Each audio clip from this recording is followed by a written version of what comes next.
Welcome students. Last લેક્ચરની અંદર આપણે fertilisation and implantation એટલે કે ફલન અને ગર્ભસ્થાપન વિશે ભણ્યા હતા. આજે જે છે આપણે આગળ એટલે કે જરાયુ નિર્માણની પ્રક્રિયા, બરોબર, અને ત્યાર પછી ગર્ભાવધિકાળની અંદર જોવા મળતો વિકાસ અને લાસ્ટમાં પ્રસૂતિની પ્રક્રિયા વિશેનો અભ્યાસ જે છે એ કરવાનો જે છે. તો શરૂઆત કરીએ આજના ટોપિકથી છે, બરોબર. એ છે જરાયુ નિર્માણની ઘટના.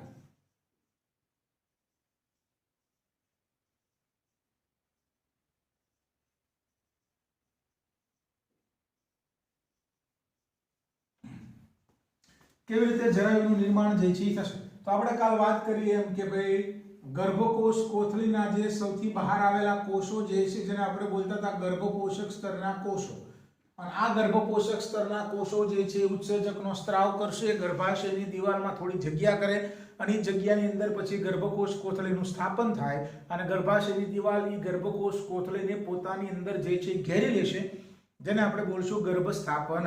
તો હવે આગળ શું થશે? તો કે ગર્ભસ્થાપન બાદ, બરોબર છે, ગર્ભસ્થાપન બાદ ગર્ભપોષક સ્તરના કોષો જે છે એમાંથી આંગળી જેવા પ્રવર્ધો ઉત્પન્ન થાય. ગર્ભસ્થાપન બાદ ગર્ભપોષક સ્તરના કોષો એટલે કે ટ્રોફોબ્લાસ્ટ સેલ્સ. તો ગર્ભપોષક સ્તરના કોષો માંથી શું ઉત્પન્ન થાય? આંગળી જેવા પ્રવર્ધો એટલે કે ફિંગર લાઇક પ્રોજેક્શન. આંગળી જેવા પ્રવર્ધો ઉદ્ભવે છે, બરાબર છે. ગર્ભપોષક સ્તરના કોષોમાંથી આંગળી જેવા પ્રવર્ધ દેખાય ઉત્પન્ન થાય અને આ પ્રવર્ધને બોલવામાં આવે છે જરાયુજ અંકુર. જરાયુજ અંકુર, ક્રોનોનિક વિલી. અને આ જરાયુજ અંકુર યાદ રાખવાનું છે, આ જરાયુજ અંકુર માતાના ગર્ભાશયની પેશી, આ જરાયુજ અંકુર અને માતાના ગર્ભાશયની પેશી, બરોબર, અને માતાના રુધિર દ્વારા જે છે એ ઘેરાયેલો હોય, બરોબર છે. માતાના ગર્ભાશયની પેશી અને રુધિર દ્વારા ઘેરાયેલો હોય અને આ બંને સંયુક્ત રીતે જરાયુજ અંકુરકો અને ગર્ભાશયની પેશી એકબીજા સાથે ભેગા મળીને, આ બંને સંયુક્ત રીતે ભેગા મળીને જરાયુનું નિર્માણ જે છે કરશે. શું કીધું મેં તમને? ગર્ભસ્થાપન બાદ ગર્ભકોષ કોથળીની ઉપર આવેલા જે ગર્ભપોષક સ્તરના કોષો જે છે ટ્રોફોબ્લાસ્ટ લેયર સેલ જે છે એમાંથી આંગળી જેવા પ્રવર્ધો દેખાય ઉત્પન્ન થાય. એ પ્રવર્ધોને આપણે બોલશું ક્રોયોનિક વિલી એટલે કે જરાયુજ અંકુરક. અને એ જરાયુજ અંકુરકો જે છે એ માતાના ગર્ભાશયની પેશી રુધિર દ્વારા ઘેરાયેલા માતાના ગર્ભાશયની પેશી પ્લસ જરાયુજ અંકુરકો બંને ભેગા મળીને શું કરશે? જરાયુનું નિર્માણ કરે છે. પરીક્ષામાં પૂછી શકે છે ભ્રૂણ અને માતાના શરીર વચ્ચેનો રચનાત્મક અને ક્રિયાત્મક એકમ છે કોણ? જરાયુ એટલે કે પ્લેસેન્ટા. જરાયુ પ્લેસેન્ટા. એમસીક્યુ માટે યાદ રાખવાનું છે કોની કોની વચ્ચેનો? તો કે ભ્રૂણ અને માતાના શરીર વચ્ચેનો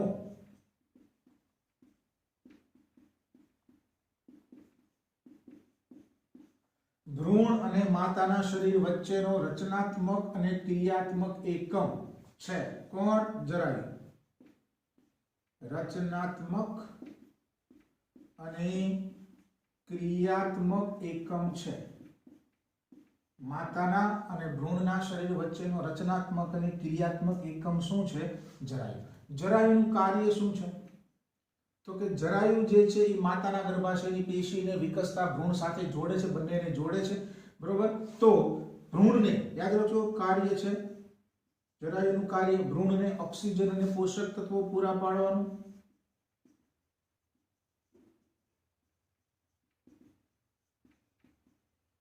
ભ્રૂણને ઓક્સિજન અને પોષક તત્વો પૂરા પાડે છે.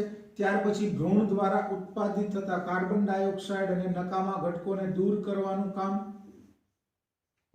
ભ્રૂણ દ્વારા ઉત્પાદિત થતા કાર્બન ડાયોક્સાઇડ અને ઉત્સર્ગ પદાર્થો, નકામા પદાર્થો,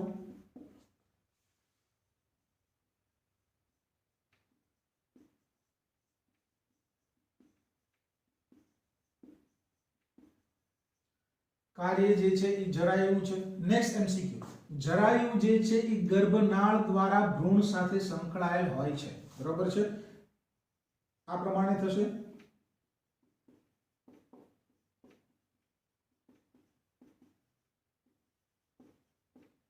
માતાના ગર્ભાશયની પેશી, જરાયુ, અને જરાયુ જે છે ગર્ભનાળ, અને આ ગર્ભનાળ કોની સાથે જોડાયેલી હોય? ભ્રૂણ સાથે જોડાયેલી હોય છે. તો માતાના ગર્ભાશયની પેશી, જરાયુ, ગર્ભનાળ અને ભ્રૂણ. ગર્ભનાળને આપણે બોલશું અમ્બેલિકલ કોર્ડ, જે ભ્રૂણની અંદર અને બહાર પદાર્થોના વહનમાં શું કરશે? મદદ કરશે, બરોબર? તો માતાના ગર્ભાશયની પેશી, એટલે આમ જો જરાયુ જે છે એ ભ્રૂણ સાથે, ગર્ભનાળ જે છે જરાયુનો જે ભાગ છે, કે જરાયુ જે છે ગર્ભનાળ એક કોર્ડ છે, જેની મદદ વડે કોની સાથે સંકળાયેલ છે? ભ્રૂણ સાથે સંકળાયેલ હોય છે, વિકસતો ભ્રૂણ. નેક્સ્ટ અને વેરી ઇમ્પોર્ટન્ટ MCQs યાદ રાખજો. જરાયુ અંતસ્ત્રાવી ગ્રંથિ તરીકે પણ વર્તે છે. Very important for your examination, ઘણી બધી વાર પૂછાઈ ગયેલા પ્રશ્ન છે. જરાયુ અંતસ્ત્રાવી ગ્રંથિ તરીકે પણ વર્તે છે. જરાયુ અંતસ્ત્રાવી ગ્રંથિ તરીકે પણ વર્તે છે. તો જરાયુમાંથી કયા કયા અંતસ્ત્રાવનો સ્ત્રાવ થશે? ખાસ યાદ રાખવાનું છે, બરોબર? એક જે છે એ છે HCG, જેનું નામ છે human chorionic ગોનેડોટ્રોપિન. Human chorionic gonadotropin. Number 2, HPL, that is human placental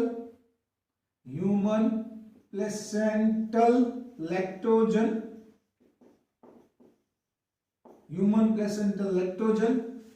Number 3, estrogen અને progesterone. Number 4, progesterone. Oestrogen, progesterone, બરોબર છે? તો આ ચાર અંતસ્ત્રાવનો સ્ત્રાવ કોના દ્વારા થશે? જરાયુ દ્વારા થશે. જરાયુ અંતસ્ત્રાવી ગ્રંથિ તરીકે પણ વર્તે છે. HCG, HPL, ઇસ્ટ્રોજન અને પ્રોજેસ્ટેરોન. હવે સમજવા જેવું છે કે ઇસ્ટ્રોજન અને પ્રોજેસ્ટેરોન તો બે અંતસ્ત્રાવો જે છે જે નોર્મલ લેડીની અંદર પણ હોય, એટલે કે આપણે બોલશું ગર્ભધારણ પહેલા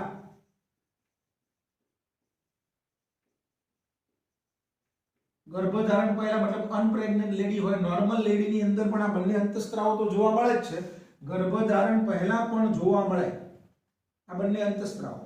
પણ MCQ માટે પૂછાય છે કે HCG અને HPL, બરોબર? HCG અને HPL બે જરાયુ દ્વારા ઇસ્ટ્રોજન પ્રોજેસ્ટેરોનનો સ્ત્રાવ પણ થાય, પણ ઇસ્ટ્રોજન અને પ્રોજેસ્ટેરોન તો નોર્મલ લેડીની અંદર પણ હોય, કારણ કે કોર્પસ લ્યુટિયમ દ્વારા પ્રોજેસ્ટેરોનનો સ્ત્રાવ થાય અને વિકસતી અંડપુટિકા ઇસ્ટ્રોજનનો સ્ત્રાવ કરે. તો ઇસ્ટ્રોજન અને પ્રોજેસ્ટેરોન તો બંને નોર્મલ લેડીની અંદર પણ હશે, પણ HCG અને HPL બે એવા અંતસ્ત્રાવો છે જે પ્રેગ્નન્સી પછી જ, અને જરાયુનું નિર્માણ ક્યારે થશે?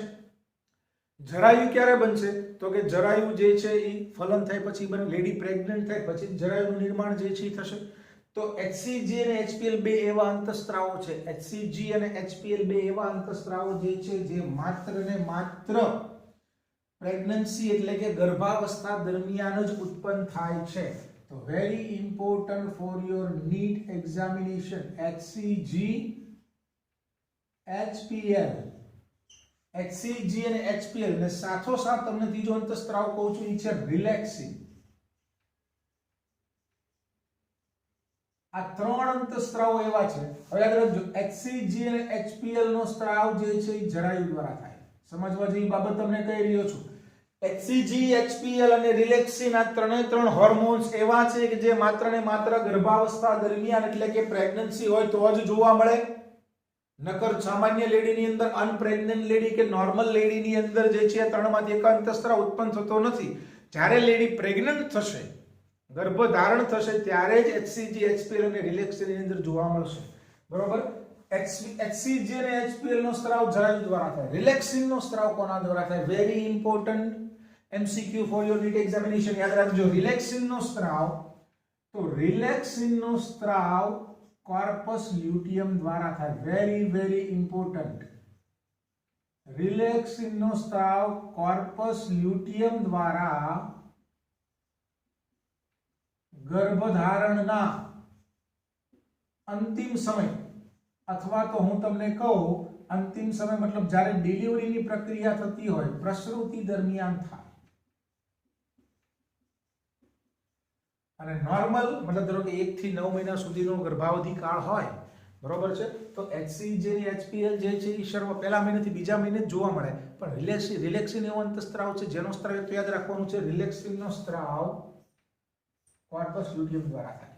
રિલેક્સિનનો સ્ત્રાવ કોર્પસ લ્યુટિયમ દ્વારા થાય. આ રિલેક્સિન જે છે એ ગર્ભધારણના અંતિમ દિવસો એટલે કે પ્રેગ્નન્સી પૂરી થવાની હોય, ડિલિવરી થવાની હોય, પ્રસૂતિની પ્રક્રિયા દરમિયાન કોર્પસ લ્યુટિયમ દ્વારા રિલેક્સિનનો સ્ત્રાવ જે છે એ થશે. બરોબર. આ ત્રણ અંતસ્ત્રાવો જે છે મેં વાત કરી ને કે HCG HPL ને રિલેક્સિન, ત્રણ અંતસ્ત્રાવો માત્ર ને માત્ર અહીં લખું છું, આ ત્રણ માત્ર ગર્ભાવસ્થા દરમિયાન જ જોવા મળે. મતલબ લેડી પ્રેગ્નન્ટ હોય તો જ જે છે એ જોવા મળે છે. રેડી. બીજું, માર્કેટની અંદર તમને બધાને ખબર છે કે ભાઈ માર્કેટની અંદર pregnancy card, Prega check card, for example તરીકે પ્રેગા ન્યૂઝ, ગુડ ન્યૂઝ, જે લેડી પ્રેગ્નન્ટ છે કે નહીં એ ચેક કરવા માટેની એક પટ્ટી, જેને આપણે બોલીએ પ્રેગ્નન્સી કાર્ડ, માર્કેટમાં મેડિકલ સ્ટોર ઉપર અવેલેબલ છે. તો એ પ્રેગ્નન્સી કાર્ડ કઈ રીતે, એમાં એવું શું થાય છે જેના કારણે એવું મેજર થાય છે કે લેડી પ્રેગ્નન્ટ છે કે અનપ્રેગ્નન્ટ છે, બરોબર, કે પ્રેગ્નન્ટ નથી. તો યાદ રાખજો પ્રેગ્નન્સી કાર્ડની અંદર કોનું મેઝરમેન્ટ કરવામાં આવે છે, યાદ રાખજો HCG. આ જે HCG જે છે જેને આપણે બોલશું પ્રેગા કાર્ડ. કોઈ પણ પ્રેગ્નન્સી કાર્ડ હોય તો પ્રેગ્નન્સી કાર્ડની અંદર, પ્રેગા કાર્ડની અંદર HCG ની ચકાસણી કરવામાં આવે.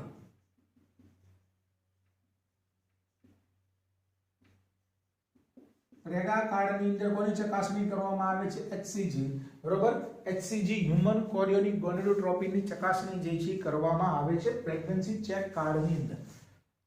HCG ક્યારે બન્યું હોય, જો લેડી, જો શુક્રકોષ વડે અંડકોષનું ફલન થયું હોય, જો ફલિતાંડ બન્યો હોય, જો ફલિતાંડમાંથી ગર્ભકોષ કોથળી બની હોય, જો ગર્ભકોષ કોથળીનું ગર્ભાશયમાં સ્થાપન થયું હોય, અને જો જરાયુ બન્યો હોય, અને જરાયુ બન્યો હશે તો જરાયુ HCG ઉત્પન્ન કર્યો હોય તો જ એ HCG છે યુરિન દ્વારા, HCG છે શરીરમાં બને છે, થોડો ઘણો HCG છે મૂત્ર દ્વારા શરીરની બહાર જે છે નીકળે છે. તો પ્રેગ્નન્સી ચેક કાર્ડની અંદર લેડીના યુરિનમાં HCG નું મેઝરમેન્ટ કરવામાં આવે. જો લેડીના યુરિનની અંદર HCG હાજર હોય, બરોબર, પ્રેગ્નન્સી કાર્ડની અંદર યુરિન દ્વારા ટેસ્ટ કરવામાં આવે, અને યુરિનમાં કોનો ટેસ્ટ કરવામાં આવે, human chorionic gonadotropin. If HCG is present in urine, બરોબર, જો HCG યુરિનમાં હાજર હોય તો એ સાબિત કરે છે કે લેડી ઇઝ પ્રેગ્નન્ટ, કારણ કે જરાયુનું નિર્માણ થઈ ગયું છે તો જ HCG બન્યો હોય. તો યાદ રાખવાનું છે પ્રેગા કાર્ડની અંદર HCG હ્યુમન કોરિયોનિક ગોનેડોટ્રોપિનની ચકાસણી કરવામાં આવે છે. તો વેરી ઇમ્પોર્ટન્ટ કે HCG HPL ને રિલેક્સિન માત્ર ને માત્ર ગર્ભાવસ્થા દરમિયાન જ જોવા મળે. HCG અને HPL જરાયુ દ્વારા બને. પ્રેગા કાર્ડની અંદર HCG નું મેઝરમેન્ટ થાય, અને રિલેક્સિન જે છે એનો સ્ત્રાવ કોર્પસ લ્યુટિયમ દ્વારા પ્રેગ્નન્સીના અંત સમયમાં એટલે કે ડિલિવરી સમયે થાય છે. અને ત્રણ અંતસ્ત્રાવ માત્ર ને માત્ર ગર્ભાવસ્થા દરમિયાન જ જોવા મળે છે. સાથોસાથ NCERT માં પણ લખ્યું છે કે જરાયુનું નિર્માણ થાય, બરોબર, પ્રેગ્નન્સી આગળ વધે એમ ઇસ્ટ્રોજન, પ્રોજેસ્ટેરોન, HCG HPL નું પ્રમાણ તો વધશે, સાથોસાથ કોર્ટિસોલ, પ્રોલેક્ટિન અને થાઇરોક્સિન, કોર્ટિસોલ, પ્રોલેક્ટિન અને થાઇરોક્સિન જેવા અંતસ્ત્રાવોનું પ્રમાણ પણ વધે છે પ્રેગ્નન્સી દરમિયાન.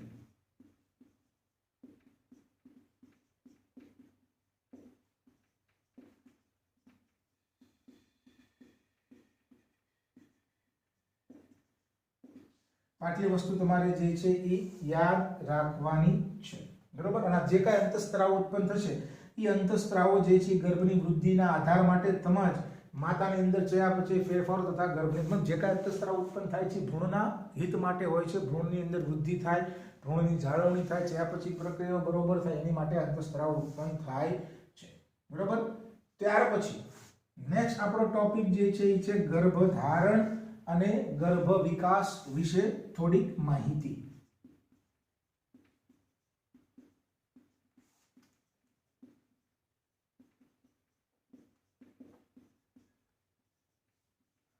ગર્ભધારણ અને ગર્ભ વિકાસ. તો ગર્ભધારણ કોને કહીશું?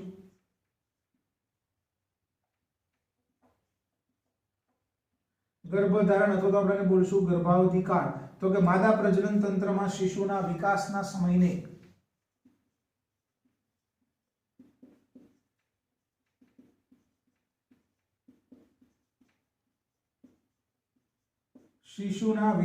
સમયને બોલવામાં આવે છે ગર્ભધારણ. બરોબર. અને કેટલો હોય છે? તો કે યાદ રાખજો, આશરે અંડપતન પછીના 166 દિવસો. એમસીક્યુ માટે પૂછાય છે. બરોબર. ગર્ભધારણનો સમય બે પ્રમાણે આપેલો છે. ગર્ભધારણનો સમય સામાન્ય રીતે આશરે અંડપતન પછીના 166 દિવસો. Very important for your MCQ. અંડપતન પછીના 166 દિવસો એમ બોલો, અથવા તો છેલ્લા ઋતુસ્ત્રાવ પછીના, બંને વસ્તુ સાચી જ છે પણ ખાલી ફેર છે કે છેલ્લા અંડપતન પછીના બસ 166 દિવસો બોલો, અથવા તો છેલ્લા ઋતુસ્ત્રાવ પછીના 180 દિવસો. કેટલા દિવસનો ફેર છે? 14 દિવસનો ફેર છે. કે અંડપતન 14મા દિવસે એટલે 14 દિવસ આમાં વધારે છે. બરોબર. 14 દિવસ પછી અંડપતન થાય એટલે આમાં છેલ્લા ઋતુસ્ત્રાવ પછીના ગણો તો 180 દિવસો, છેલ્લા અંડપતન પછીના ગણો તો 160. કેટલો ડિફરન્સ આવ્યો? 40 ડેઝ. આપને બધાને ખબર છે કે ભાઈ છેલ્લો ઋતુસ્ત્રાવ થાય પછી 14મા દિવસે અંડપતન થાય તો ઋતુસ્ત્રાવ પછીના દિવસો બોલો તો 180, અંડપતન પછીના બોલો તો 166 દિવસો. એમસીક્યુ માટે યાદ રાખવાનું છે ગર્ભધારણ એટલે કે શિશુના વિકાસના સમયને આપણે બોલશું ગર્ભધારણ. છેલ્લા અંડપતન પછીના બોલો અંડપતન. એના ફોર્મ આપણે ભૂલ થઈ છે. છેલ્લા અંડપતન પછીના 166 દિવસો બોલો, અથવા તો છેલ્લા ઋતુસ્ત્રાવ પછીના 180 દિવસ જે છે એ થશે. બરોબર છે. આગળ શું કીધું છે? તો કે હવે 1 બાય 1 આપ્યું છે. કેવો ફેરફારો થશે? બરોબર. પ્રથમ 8 અઠવાડિયા દરમિયાન, વેરી ઇમ્પોર્ટન્ટ, પ્રથમ 8 અઠવાડિયા દરમિયાન ફલિત અંડકોષને ગર્ભ, પ્રથમ 8 અઠવાડિયા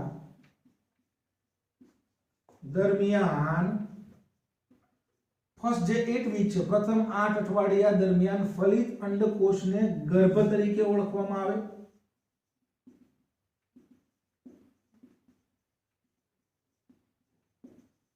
અને 8 અઠવાડિયા પછી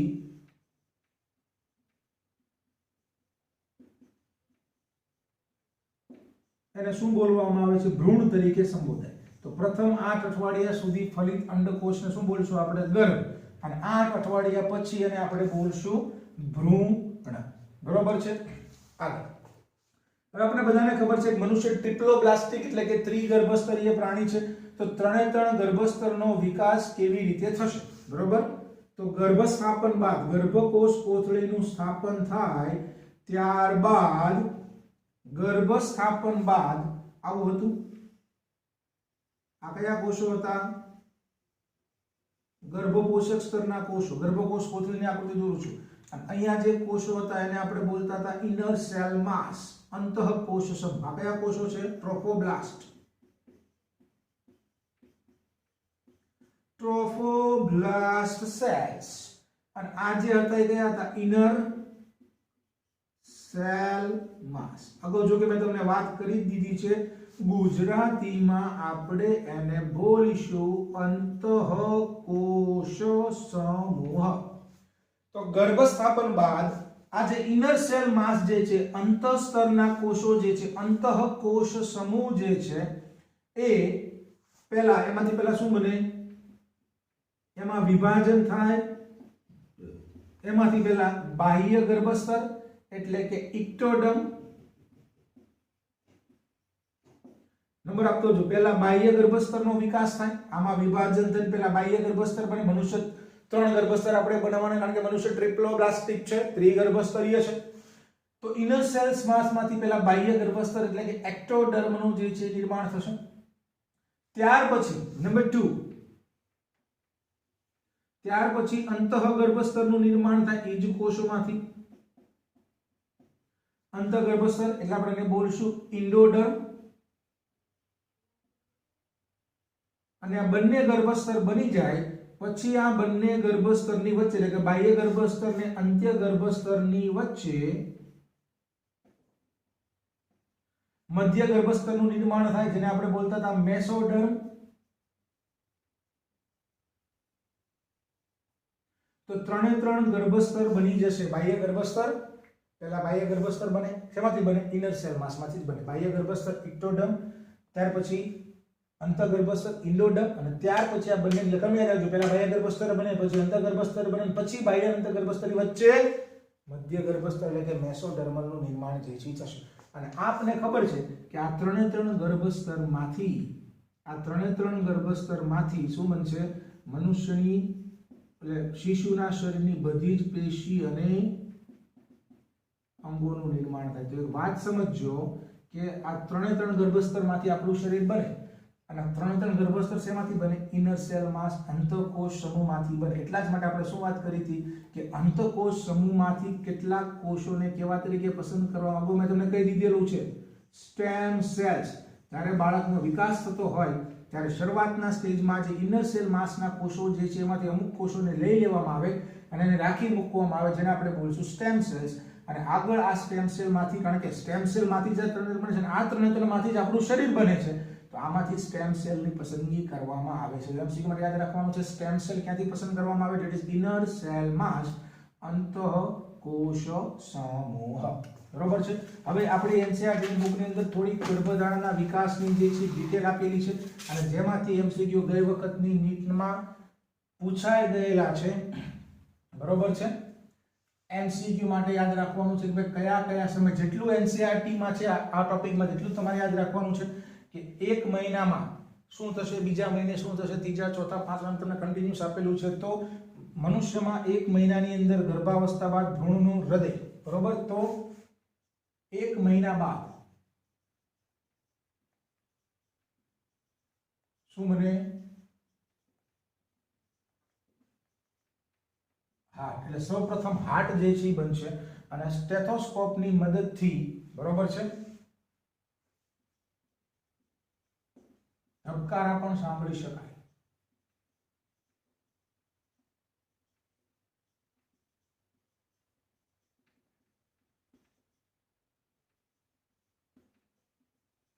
અને હૃદયનો વિકાસ થવો એ વિકસતા ગર્ભની પ્રથમ નિશાની છે. યાદ રાખજો.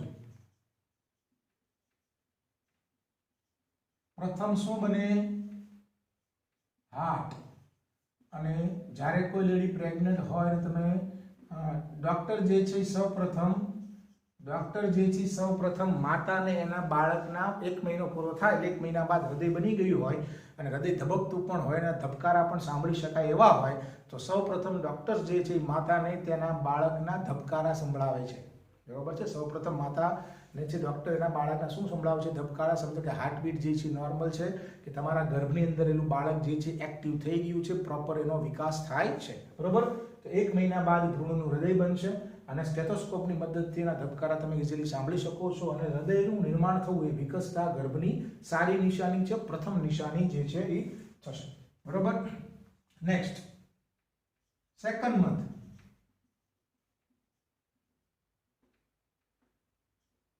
બીજા મહિને, બરોબર છે, બીજા મહિનાના અંતમાં, સમજો બીજા મહિનાના અંત સુધીમાં લગભગ ગર્ભની અંદર ઉપાંગો અને આંગળીઓ વિકસે છે. દરેક વસ્તુ યાદ રાખવાની છે. ઉપાંગો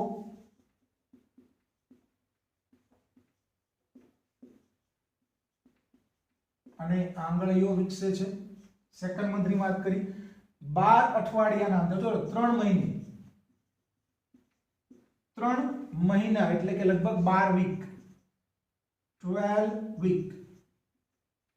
તો 12 અઠવાડિયે એટલે કે 3 મહિના બાદ મનુષ્યના અંગતંત્રનું નિર્માણ પામે છે.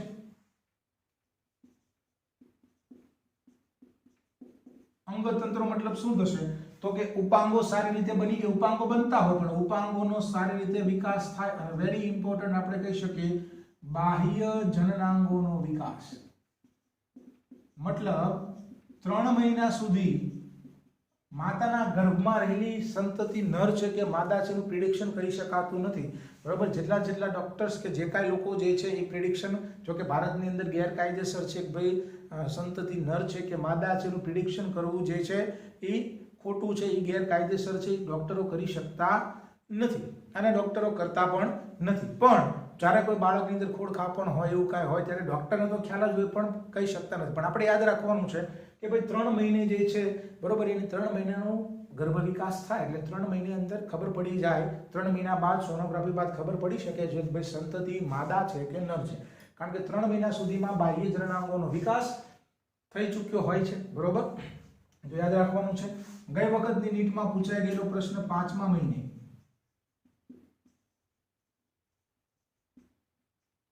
5મા મહિને જે છે એ ગર્ભનું પ્રથમ હલનચલન,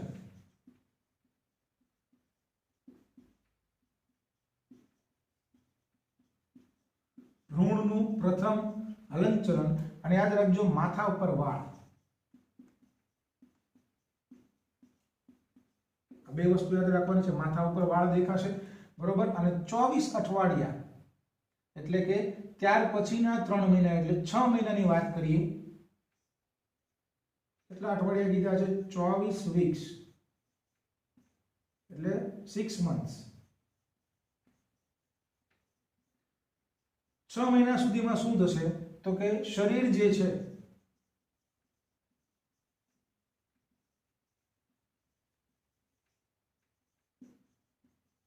રૂંવાટી આવશે, મતલબ શરીર જે છે સૂક્ષ્મ વાળથી ઘેરાય બરોબર છે. આંખના પોપચા અલગ પડે, ભ્રૂણ આંખો ખોલે એવું કહી શકાય. આંખના પોપચા શું થશે? અલગ પડે છે, અને પાપણોનું નિર્માણ જે છે એ થશે.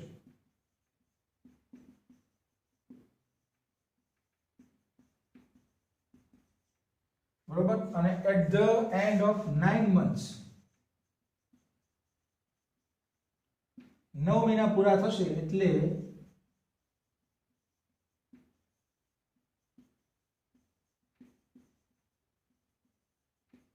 ગર્ભ જે છે સંપૂર્ણપણે વિકસિત થઈ જાય બરોબર. અને હવે કયો સમય આવશે તો કે ગર્ભ જે છે બાળકનો વિકાસ થઈ ચૂક્યો છે, પ્રસૂતિ માટે તૈયાર છે, ડિલિવરી માટે તૈયાર થશે.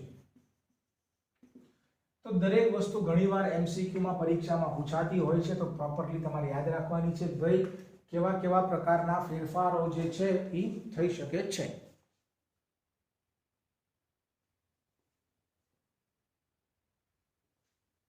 ઓકે, તો આ વસ્તુ તમારે એમસીક્યુ માટે યાદ રાખવાની છે. અને હવે આ ચેપ્ટરનો છેલ્લો ટોપિક એ પણ આજે આપણે ભણી લઈએ. નેક્સ્ટ ટોપિક જે છે, હવે નવી સંતતિનો માદાના ગર્ભની અંદર 9 મહિના પછી સંપૂર્ણપણે વિકાસ થઈ ચૂક્યો છે, અને હવે સંતતિ જે છે એ પ્રસવ માટે તૈયાર છે, પ્રસૂતિ માટે તૈયાર છે. તો પ્રસૂતિની પ્રક્રિયા જે છે, પ્રસૂતિની પ્રક્રિયા જે છે એ કેવી રીતે થશે બરોબર છે? લેક્ટોજન, એની આપણે વાત કરીએ. પ્રસૂતિ અને સાથોસાથ એક ટોપિક છે દુગ્ધસ્રાવ બરોબર છે. પ્રસૂતિ અને લેક્ટેશન, પાર્ક્યુલેશન એન્ડ લેક્ટેશન. તો વાત કરીએ પ્રસૂતિ. તો આપણે વાત થઈ ગઈ એમ કે ભાઈ મનુષ્યની અંદર ગર્ભધારણનો સમયગાળો કેટલો સમય હોય છે તો કે 9 મહિના, જે આપણે બોલશું ગર્ભાવધિ કાળ, જેસ્ટેશન પીરિયડ. અંગ્રેજીના અમુક શબ્દો છે. જેસ્ટેશન પીરિયડ એટલે કે ગર્ભધારણનો સમય. આપણે વાત કરીએ ગર્ભાવધિ કાળ, ગર્ભાવધિ કાળ કેટલો હોય છે? 9 મંથ્સ. પછી 1-2 અઠવાડિયા આજુબાજુ બાળકનો જન્મ થઈ શકે, પણ 9 મહિને જે છે એ બાળકનો જનરલી જન્મ જે છે એ થશે. હવે પ્રસૂતિની પ્રક્રિયા કેવી રીતે થશે? તો પહેલા યાદ રાખવાનું છે, પ્રસૂતિની પ્રક્રિયા જે છે ને એ જટિલ ચેતા અંતસ્ત્રાવી પ્રક્રિયા છે, ન્યુરો એન્ડોક્રાઇન. જટિલ ચેતાતંત્ર પણ ભાગ લે છે, એની અંદર અંતસ્ત્રાવી તંત્ર પણ ભાગ લે છે. જટિલ ચેતા અંતસ્ત્રાવી પ્રક્રિયા છે ન્યુરો એન્ડોક્રાઇન. ન્યુરો એન્ડોક્રાઇન બરોબર, યાદ રાખજો. જટિલ ચેતાતંત્ર અને અંતસ્ત્રાવી બંને તંત્ર દ્વારા ભેગા થઈને થતી પ્રક્રિયા છે, જટિલ ચેતા અંતસ્ત્રાવી પ્રક્રિયા છે બરોબર છે. અને આ પ્રક્રિયાની અંદર બરોબર છે વિકસતા ગર્ભને અથવા તો વિકસિત પામેલા ગર્ભને જે છે ગર્ભાશયની બહાર જે છે ધકેલવામાં આવે છે, જેને બોલવામાં આવે છે ગર્ભ નિકાલની પરાવર્તી ક્રિયા, ફીટલ ઇજેક્શન રિફ્લેક્સ. જટિલ ચેતા અંતસ્ત્રાવી પ્રક્રિયા છે જેમાં વિકસિત ભ્રૂણ એટલે કે શિશુને વિકસિત ભ્રૂણને ગર્ભાશયની બહાર ધકેલવામાં આવે છે અને આ પ્રોસેસને બોલેલું છે ભ્રૂણ નિકાલ પરાવર્તન. યાદ રાખજો શબ્દ ગર્ભના નિકાલની પરાવર્તી ક્રિયા ભ્રૂણ નિકાલ પરાવર્તન આવો શબ્દ વાપરેલો છે. અંગ્રેજીમાં આપણે એને બોલશું fetal ejection reflex. Fetal ejection reflex. બરોબર, તો બે શબ્દ યાદ રાખવાના છે. જટિલ ચેતા અંતસ્ત્રાવી પ્રક્રિયા છે ન્યુરોએન્ડોક્રાઇન પ્રોસેસ કે જેમાં વિકસતા ભ્રૂણને ગર્ભાશયની અંદર સંકોચન પ્રેરીને બહાર ધકેલવામાં આવે યોનિ માર્ગ મારફતે, જેને આપણે બોલશું ભ્રૂણ નિકાલ પરાવર્તન. આ પણ શબ્દ યાદ રાખવાનો છે ફીટલ ઇજેક્શન રિફ્લેક્સ. બરોબર છે. કેવી રીતે થશે? Very important. હવે યાદ રાખજો કે ડિલિવરીનો સમય થઈ ચૂક્યો છે. એની શરૂઆત ક્યાંથી થશે? પ્રસૃતિની પ્રક્રિયા માટેના સંકેતો ક્યાંથી ઉત્પન્ન થાય? તો પ્રસૃતિ માટેના સંકેતો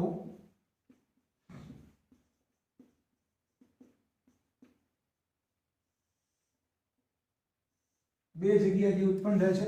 પ્રસૃતિના સંકેતો સંપૂર્ણ વિકસિત ભ્રૂણ એટલે બાળક સંપૂર્ણ વિકસિત ભ્રૂણ અને જરાયુમાંથી ઉત્પન્ન થાય. યાદ રાખજો પ્રસૃતિ માટેના સંકેતો ક્યાંથી ઉત્પન્ન થશે? સંપૂર્ણ વિકસિત ભ્રૂણ અને જરાયુમાંથી ઉત્પન્ન થશે. તો સંપૂર્ણ વિકસિત ભ્રૂણ અને જરાયુમાંથી કોનો સ્ત્રાવ થશે? યાદ રાખજો જરાયુમાંથી પ્રોસ્ટાગ્લેન્ડિન્સ.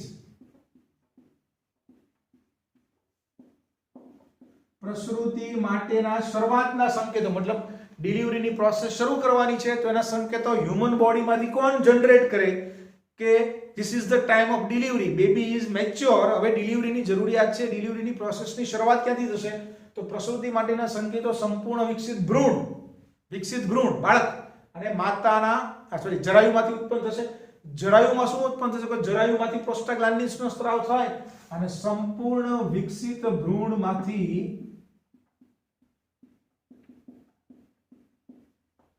ઓક્સિટોસિનનો સ્ત્રાવ થશે. જોતા જો હું શું કહું છું, સંપૂર્ણ વિકસિત ભ્રૂણમાંથી ઓક્સિટોસિનનો સ્ત્રાવ થશે અને જરાયુમાંથી પ્રોસ્ટાગ્લેન્ડિન. આ શરૂઆત થઈ ગઈ. હવે જેવો સંપૂર્ણ વિકસિત ભ્રૂણમાંથી ઓક્સિટોસિન આવશે, જરાયુમાંથી પ્રોસ્ટાગ્લેન્ડિન આવશે, આ બંને શું કરશે? આ બંને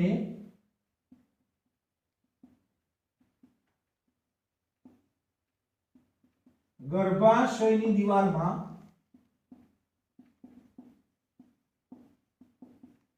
સંકોચન પ્રેરવાની શરૂઆત કરશે. ગર્ભાશયની દિવાલમાં સંકોચન પ્રેરવાની શું કરશે? શરૂઆત કરશે. ઓક્સિટોસિનનું કામ આપણે અંતઃસ્ત્રાવવાળા ચેપ્ટરમાં પણ ભણ્યા હતા. બરોબર કે પ્રસૂતિની પ્રક્રિયા જેમાં ભાગ લેશે તો સંપૂર્ણ વિકસિત ભ્રૂણમાંથી ઓક્સિટોસિન આવ્યો, જરાયુમાંથી પ્રોસ્ટાગ્લેન્ડિન આવ્યો, બંને ગર્ભાશયની દિવાલમાં સંકોચન પ્રેરવાની શરૂઆત થશે. હવે જેવું ગર્ભાશયની દિવાલમાં સંકોચન પ્રેરવાની શરૂઆત થશે એટલે જેવું સંકોચન થશે એટલે માતાની પિટ્યુટરી ગ્રંથિ, યાદ રાખજો માતાની પિટ્યુટરી ગ્રંથિ, કઈ પિટ્યુટરી ગ્રંથિ આવશે? પશ્વ પિટ્યુટરી ગ્રંથિ. માતાની પિટ્યુટરી ગ્રંથિ એટલે કે પશ્વ પિટ્યુટરી ગ્રંથિમાંથી ઓક્સિટોસિન તો શરૂઆત થઈ ગઈ. હવે વધુ શક્તિશાળી સંકોચન પ્રેરવા માટે વધારે ઓક્સિટોસિનની જરૂરિયાત છે.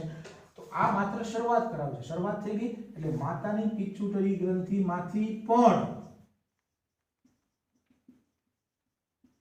ઓક્સિટોસિન મુક્ત થાય એટલે ઓક્સિટોસિનનું લેવલ શું થઈ ગયું? વધ્યું. ઓક્સિટોસિનનું લેવલ વધ્યું એટલે ગર્ભાશયની દિવાલમાં વધુ સંકોચન થાય અને રિફ્લેક્સ પ્રક્રિયા શું કામ છે? ફીટલ ઇજેક્શન રિફ્લેક્સ. જેવું ગર્ભાશયમાં વધુ સંકોચન થશે એટલે વધુ ઓક્સિટોસિન રિલીઝ થાય. માતાની પિટ્યુટરી ગ્રંથિમાંથી જેમ જેમ ઓક્સિટોસિન આવશે સંકોચન વધશે એટલે વધુ પાછું પિટ્યુટરી ગ્રંથિમાંથી વધુ ઓક્સિટોસિન આવશે, વધુ ઓક્સિટોસિન મુક્ત થાય. એટલે જેમ જેમ ડિલિવરીની પ્રક્રિયા આગળ વધતી જશે એમ માતાના પિટ્યુટરી ગ્રંથિમાંથી ઓક્સિટોસિન વધતો જશે અને વધતો જશે એમ વધુ શક્તિશાળી સંકોચન, વધુ ઓક્સિટોસિન, વધુ શક્તિશાળી સંકોચન, વધુ ઓક્સિટોસિન. તો કેવાનો મતલબ છે ઓક્સિટોસિન લેવલ વધતું જશે અને સાથોસાથ માતાના ગર્ભાશયની દિવાલમાં સંકોચનની પ્રક્રિયા પણ વધતી જશે અને એક સમયે એટલું બધું શક્તિશાળી સંકોચનની પ્રક્રિયા થશે જેના કારણે એના ગર્ભમાં રહેલું બાળક જે છે એ પ્રસવ પામીને શરીરની બહાર જે છે એ આવશે. તો વધુ ઓક્સિટોસિન મુક્ત થાય, વધુ સંકોચન થશે, બરોબર. તો આમ ગર્ભાશયના સંકોચન અને ઓક્સિટોસિનના સ્ત્રાવ વચ્ચે શું થશે? યાદ રાખજો, વધુ ઓક્સિટોસિન મુક્ત થાય તો શું થયું? પરાવર્તી ક્રિયા થઈ. ગર્ભાશયની દિવાલના સંકોચન અને ઓક્સિટોસિનના સ્ત્રાવ વચ્ચે કઈ પ્રક્રિયા થઈ? પરાવર્તી ક્રિયા સતત ચાલે. મેં તમને કીધી કઈ પ્રક્રિયા થઈ? પરાવર્તી ક્રિયા. પરાવર્તી ક્રિયા સતત ચાલે છે. ઓક્સિટોસિન આવ્યો, સંકોચન થયું, સંકોચન થયું, વધુ ઓક્સિટોસિન આવ્યો, વધુ સંકોચન થયું, ફરી પાછું વધુ સંકોચન થયું, વધુ ઓક્સિટોસિન. તો આ રીતે શક્તિશાળી સંકોચન થતું રહેશે, ઓક્સિટોસિન આવતું રહેશે. એક સમય શું થાય? શું કહેવાય? ગર્ભાશયની દિવાલમાં સંકોચન અને ઓક્સિટોસિનના સ્ત્રાવ વચ્ચે થતી પરાવર્તી ક્રિયા સતત ચાલે અને આવું સતત ચાલે પરિણામે વધુ ને વધુ શક્તિશાળી સંકોચન ઉત્તેજે છે. શું થશે? વધુ ને વધુ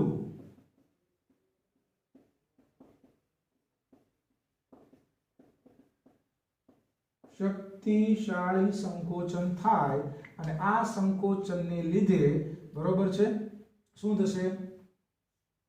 બાળક જે છે, બરોબર, એ ગર્ભાશયની બહાર નિકાલ પામે છે.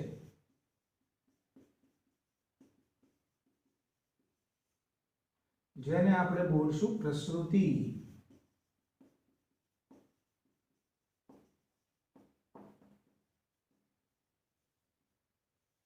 અને યાદ રાખજો, પ્રસૂતિની પ્રક્રિયા દરમિયાન બાળકની સાથ જરાયુ પણ બહાર આવે છે.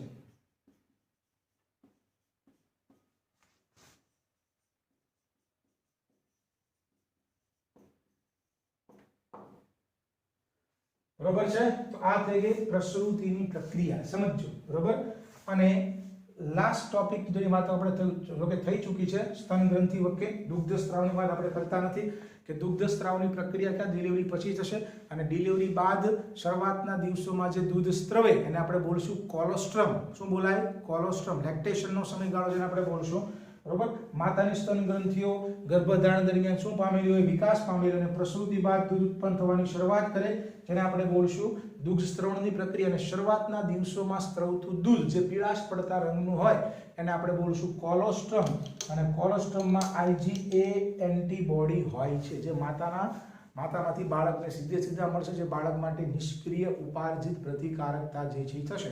અને સ્તન ગ્રંથિની અંદર દૂધનું નિર્માણ કરવાનું કામ પ્રોલેક્ટિનનું છે અને દૂધનો સ્ત્રાવ પ્રેરવાનું કામ ઓક્સિટોસિનનું છે. યાદ રાખજો, શું કીધા? દૂધનું નિર્માણ પ્રેરવાનું કામ પ્રોલેક્ટિનનું છે અને દૂધનો સ્ત્રાવ પ્રેરવાનું કામ રિલેક્સિનનું છે, બરોબર. આ બે અંતઃસ્ત્રાવની વિશે વાત આપણે સ્તન ગ્રંથિમાં કરી ગયા છીએ. તો આજના લેક્ચરની અંદર આપણે ઘણી બધી વસ્તુ ભણ્યા છીએ. જરાયુ નિર્માણની ઘટના, ત્યાર પછી ગર્ભધારણ, બરોબર, ત્યાર પછી ગર્ભ વિકાસના કયા મહિને કેવા ફેરફારો થાય અને લાસ્ટમાં પ્રસૂતિની પ્રક્રિયા, બરોબર. તો જ્યાં જે વસ્તુ મેં તમને MCQ માટે યાદ રાખવાની કીધી છે એ દરેક વસ્તુ તમારે પ્રોપરલી MCQ માટે યાદ રાખવાની છે, કારણ કે this chapter is very important for your NEET examination, બરોબર છે. તો આ સાથે આપણે આ ચેપ્ટરની અહીંયા પૂર્ણાહુતિ આમ થઈ ગઈ છે. પૂરું ચેપ્ટર પૂર્ણ થઈ ચૂક્યું છે, પણ હવે લાસ્ટ લેક્ચરની અંદર અને પછીના લેક્ચરની અંદર આપણે થોડાક આ ચેપ્ટરના રિલેટેડ થોડાક આઉટ ઓફ NCERTના MCQ વિશેની વાત કરીશું, બરોબર. ત્યાર પછી આપણે એક નવું ચેપ્ટર બાયોટેકનોલોજી, વાળા ચેપ્ટરની જે છે આપણે શરૂઆત જે છે કરીશું. તો ત્યાં સુધી વિડીયોને જોતા રહેજો, લાઈક કરજો, શેર કરજો. ન સમજાય તો મને ફોન કરીને પૂછજો. બોર્ડ વર્કની બુક પ્રોપરલી લખજો. બરોબર છે? તો મળીએ નેક્સ્ટ લેક્ચરની અંદર થોડાક MCQ અને એક નવા ચેપ્ટરની શરૂઆતની સાથે.